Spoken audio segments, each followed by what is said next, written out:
Querida igreja, meus queridos irmãos e irmãs em Cristo Jesus, que a palavra de Deus possa nos animar, nos fortalecer e que essa palavra de Deus possa sempre nos dar ânimo, força para também a gente superar e suportar as tentações. Amém. Nós estamos no tempo da Quaresma. Nós caminhamos com a igreja rumo à cruz. É tempo de, então, diminuir o ritmo da nossa vida e contemplar ainda mais a obra da salvação de Jesus na cruz. É um tempo de exame, um tempo de arrependimento, um tempo de fé. É tempo de olhar, então, para a cruz e reconhecer que o nosso pecado foi levado e castigado ali. O texto do Evangelho de hoje, de Mateus 4, versículo 1 ao 11, nos conduz ao deserto, onde Jesus então foi tentado pelo diabo. Logo após o seu batismo, Jesus ele é conduzido pelo Espírito ao deserto. E Jesus então jejuou 40 dias e 40 noites. E assim ele sentiu fome. Jesus teve fome.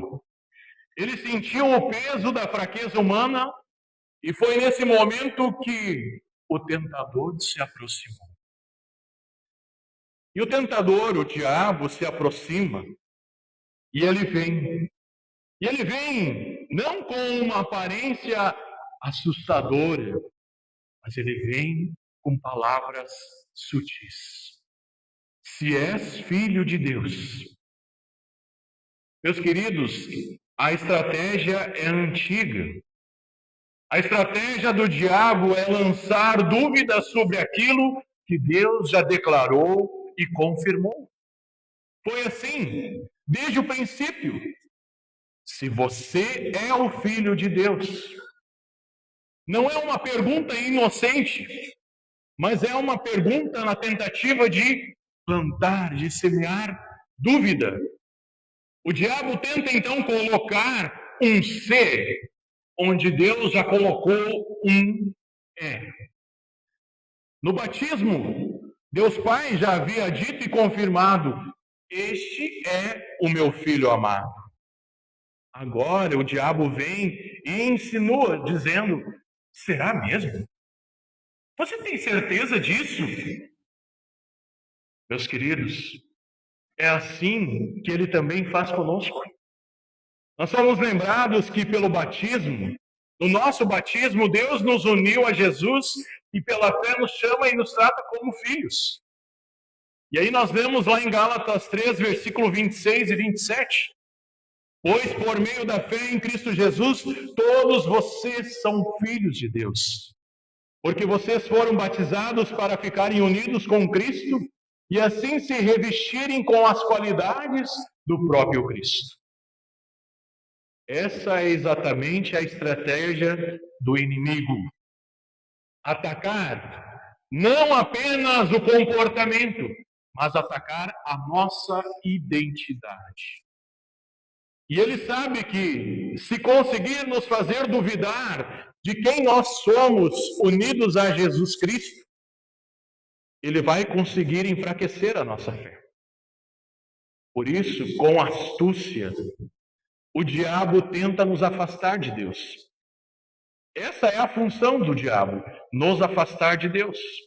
E para nos afastar de Deus, ele age de forma enganosa. Primeiro, ele tenta. Ele minimiza o pecado e incentiva a pessoa a cair.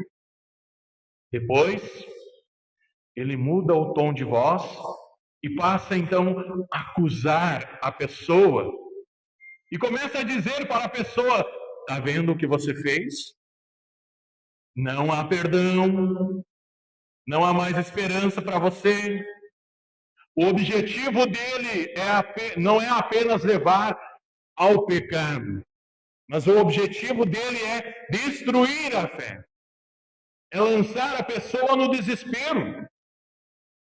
O diabo, ele incentiva, ele motiva, e depois é ele que aponta para a maldade, ele aponta para destruir a nossa esperança, a nossa confiança. Na tentação, ele aponta para o pecado e diz, então, veja a sua fraqueza, veja a sua queda, veja a desgraça que você fez agora. Filhos de Deus não são assim. Filhos de Deus não fazem essas coisas. Meus queridos, isso é uma mentira. A nossa filiação a Deus não está baseada na nossa força, mas na obra de Jesus Cristo. Não está baseada na nossa perfeição, mas na perfeição de Jesus. Não está baseada na nossa fidelidade, mas na fidelidade de Deus. As pessoas, elas nos definem. E elas nos definem por aquilo que nós somos, por aquilo que nós fazemos. Mas Deus nos define por aquilo que Jesus fez por nós. Por isso, em Cristo, nós somos filhos. Não porque nós nunca caímos, não porque nós nunca erramos. Nós somos filhos porque Deus nos adotou. Nós somos adotados pela graça de Deus. Meus queridos, o diabo também vai dizer assim: tudo bem se te faz feliz. E ele ataca em momentos de fragilidade. Ele ataca quando nós estamos cansados, quando nós estamos aflitos e carentes. Ele então oferece soluções rápidas. Transforme pedras em pão. Resolva do seu jeito. Use o seu poder para si mesmo. Depois ele sugere o espetáculo. Jogue-se do alto. Obrigue Deus a agir. E por fim ele oferece glória, sem cruz, todos os reinos do mundo em troca de adoração. Ele promete satisfação imediata, segurança sem dependência, sucesso sem obediência, glória sem sofrimento. O diabo está sempre oferecendo atalhos e nós precisamos confessar: muitas vezes caímos. Percebemos então assim, meus queridos irmãos e irmãs, que por natureza nós somos inclinados ao mal. Nós somos mortos.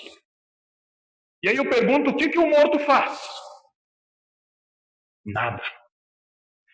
Nós somos mortos e, além disso, cegos espiritualmente.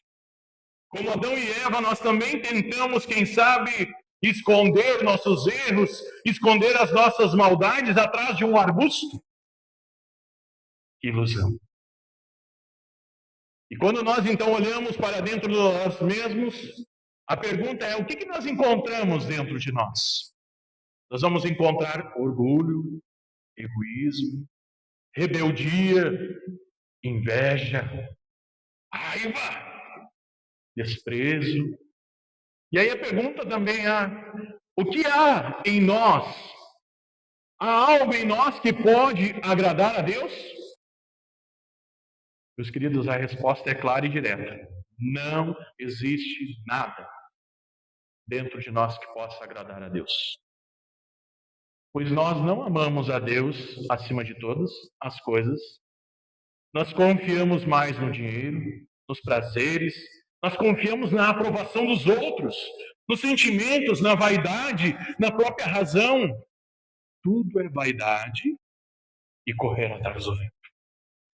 E diante da tentação, então, a nossa velha natureza, ela se inclina para o pecado, pois como escreveu o apóstolo Paulo, porque não faço o bem que eu quero, mas o mal que eu não quero, esse eu faço. Mas se eu faço o que não quero, já não sou eu quem o faz, e sim o pecado que habita em mim. Romanos 7, versículo 19. O pecado não é apenas algo que nós fazemos, é uma condição que nós herdamos. Por isso, meus queridos, ficar em cima do muro não é uma posição segura. Por isso é que Deus então fica pisando no nosso calo. Deus fica pisando no nosso calo e E sabe por que Deus fica pisando no nosso calo? Porque Ele não quer que nós ficamos em cima do muro. E Ele não quer que a gente fique em cima do muro, porque em cima do muro, o muro já pertence ao inimigo. Além de Deus, então, nos acusa, ela nos mostra que nós não resistimos como nós deveríamos. Quantas palavras impensadas, quantos desejos impuros, quantas omissões, quantas vezes sabemos aquilo que é certo e escolhemos fazer o errado. Se dependesse então da nossa força espiritual, nós estaríamos perdidos e condenados. Mas o texto do Evangelho não termina na nossa fraqueza. Ele nos mostra a fidelidade e a compaixão de Jesus Cristo. Pois a cada tentação Jesus responde: está escrito. Jesus ele não fica argumentando. Jesus não argumenta com base em sentimentos. Jesus ele não fica negociando com o diabo. Jesus também não fica criando novas estratégias para vencer o diabo. Ele simplesmente se apega à palavra. E ele diz: não só de pão viverá o homem, não tentarás o Senhor teu Deus, ao Senhor teu Deus adorarás. Então, onde o primeiro Adão caiu, Jesus venceu. Quando o povo de Israel murmurou no deserto, Deus permaneceu fiel. Jesus não venceu apenas como um exemplo moral, ele venceu como o nosso substituto. Jesus, então, resistiu perfeitamente para nós e por nós. Ele é o único que jamais cedeu à tentação. Jesus ele foi tentado, mas ele não caiu. Ele não entrou na onda do diabo. Foi ele também quem carregou e pregou na cruz os nossos pecados. O inocente que morreu pelos culpados. O obediente que sofreu pelos desobedientes. Lemos em Gálatas 3, versículo 13. Porém, Cristo, tornando-se maldição por nós, nos livrou da maldição imposta pela lei. Como dizem as Escrituras, maldito todo aquele que for pendurado na cruz. Na cruz, parecia que o diabo tinha vencido, mas ali aconteceu a sua derrota. Jesus Cristo esmagou a cabeça da serpente, como Deus tinha prometido lá em Gênesis 3,15. Ele pagou completamente por nossos pecados. E Jesus não veio apenas para resistir à tentação, ele veio também para morrer. Humildemente, ele caminhou em direção à cruz. E lá ele foi morto pelos nossos erros e maldades. Lá ele sofreu o castigo que nós merecíamos. Por isso, meus queridos, quando nós olhamos para a cruz revela a gravidade do nosso pecado. Lemos lá em Hebreus 9, 22, que sem derramamento de sangue não há absolvição dos pecados. E o pecado é tão grave que exigiu a morte do Filho de Deus. Mas também a cruz revela o puro e verdadeiro amor de Deus. Na cruz, a nossa salvação foi conquistada. Jesus Cristo ressuscitou. Ele venceu a morte, ele venceu o diabo, ele venceu o pecado. Isso significa, meus queridos, que o diabo não tem a palavra final. Jesus é que tem a palavra final. A salvação não depende das nossas capacidades, mas da perfeita obediência de Jesus Cristo, de ser o nosso substituto. E pela fé, então, essa vitória de Jesus, ela é acreditada a nós. Mas nós vivemos ainda nesse mundo. Nós estamos aqui nesse mundo. E aqui nesse mundo nós vamos enfrentar, como nós vamos enfrentar tentações. Aqui nesse mundo nós carregamos ainda a velha natureza. Por isso é que nós somos ao mesmo tempo justos diante de Deus por causa de Cristo e pecadores em nossa experiência diária. Meus queridos, a palavra de Deus não é um simples livro para ficar numa estante, ou numa gaveta, ou simplesmente aberta num balcão. A Bíblia não é um objeto que traz sorte. A Bíblia, gente, não traz sorte para ninguém. A Bíblia, ela precisa ser lida, ela precisa ser estudada, ela precisa ser a nossa leitura diária, pois ela é o meio pelo qual o Espírito Santo age, ele cria a fé, ele fortalece a fé, ele sustenta a fé. O Espírito Santo é o consolador que nos ajuda a lembrar das coisas de Deus. Pois como escreveu João Crisóstomo, esta é a causa de todos os males, não conhecer as Escrituras.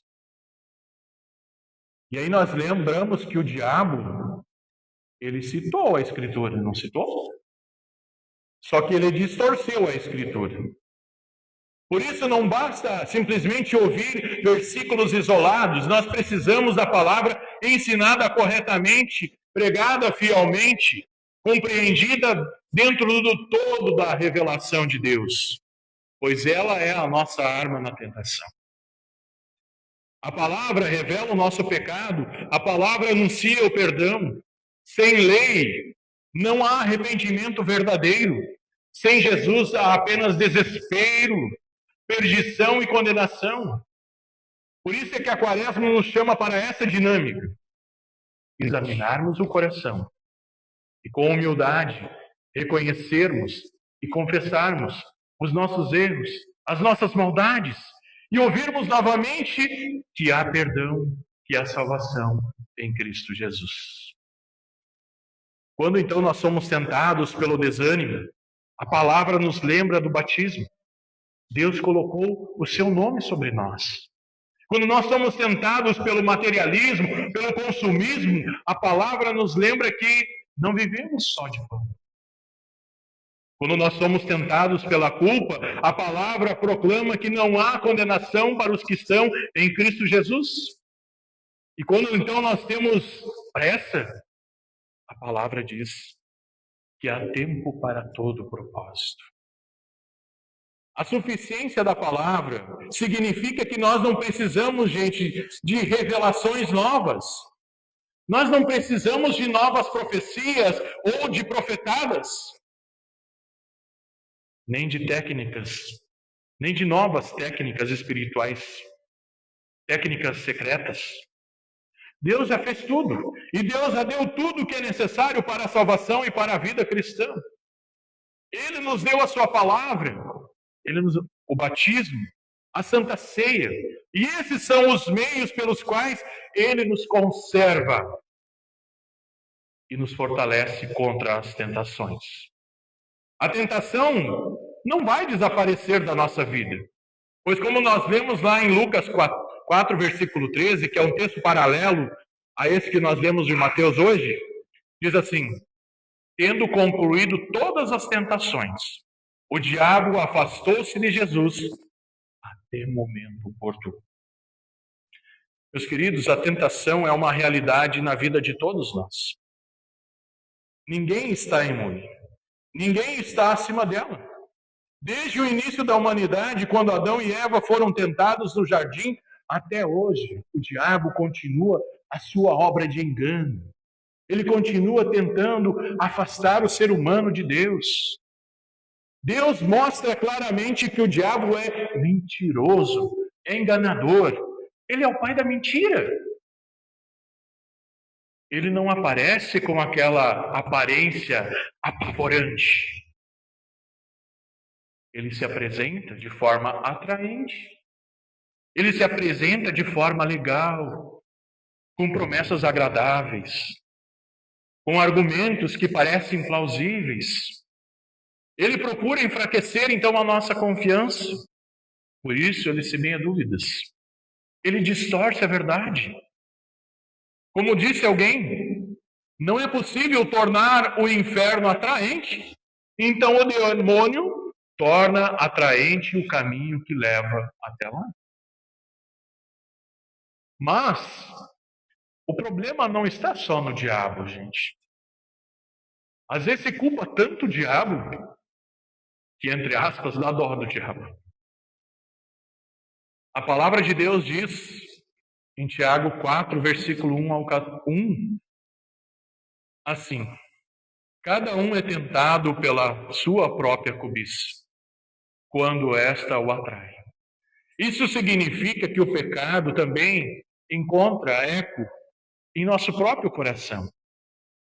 A nossa natureza é caída.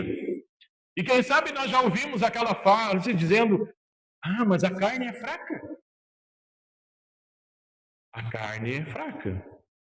Isso, gente, é um alerta, não é uma desculpa para pecar. Jesus nos ensinou a orar: não nos deixes cair em tentação.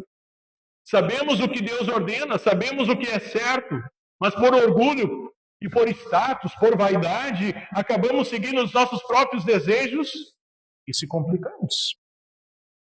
Por isso é que nós somos chamados a voltar para a palavra de Deus, a dar mais ouvidos ao que Deus quer, aquilo que Deus deseja. Ouvir a Deus não é opção, mas uma necessidade. Ouvi-la com humildade, a permitir que ela nos confronte e molde, a permitir que ela nos console. Por isso, então, quando o diabo nos acusar, que a gente possa responder: eu sou filho de Deus.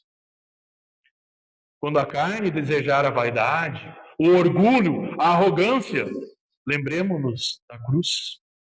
Quando cairmos, descansamos, o perdão de Deus é real, é verdadeiro. A nossa esperança não está em nossa força, mas no poder, na fidelidade de Cristo. A tentação é real, mas Deus é maior. Em Cristo nós temos a força para vencer. A palavra de Deus sempre será suficiente.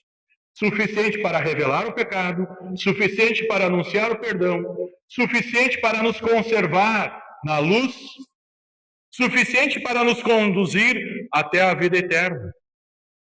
Portanto, que os nossos corações sejam conduzidos ao arrependimento sincero, que nós possamos abandonar a confiança em nós mesmos e que prevaleça a vontade, a palavra de Deus. Pois como nós cantamos, nunca podes enganar. É divino o teu falar, é socorro na aflição, quando sofre o coração. Observando o teu dizer, o pecado irei vencer. Meus queridos, nós somos tentados então a confiar em nossa experiência, nos recursos, na inteligência, no planejamento. Mas no deserto, Deus nos mostra que isso tudo é ilusão, que tudo isso é correr atrás do vento. Lá no deserto nós descobrimos que não controlamos o amanhã e que nós não conseguimos garantir a provisão. O deserto então nos ensina que viver é confiar, e viver não pela própria força, mas pela fidelidade de Deus. Quem permanece na palavra de Deus, quem permanece unido a Deus, é aquele que não vive como vítima, mas vive como alguém guardado, enlatado, fortalecido, livre. Por isso, meus queridos, com a palavra de Deus, nós somos famílias enlatadas e conservadas, guardadas na verdade, que liberta e que salva. Confiemos na palavra de Deus. Ela é a nossa arma contra a tentação. Firmados naquilo que está escrito. Está escrito. Assim Jesus respondia: suportamos as tentações. Não sejamos incrédulos, mas crentes, pois para Deus tudo é possível. Lembremos e confiamos daquilo que está escrito. Pela fé, nós somos filhos e herdeiros de Deus. Amém.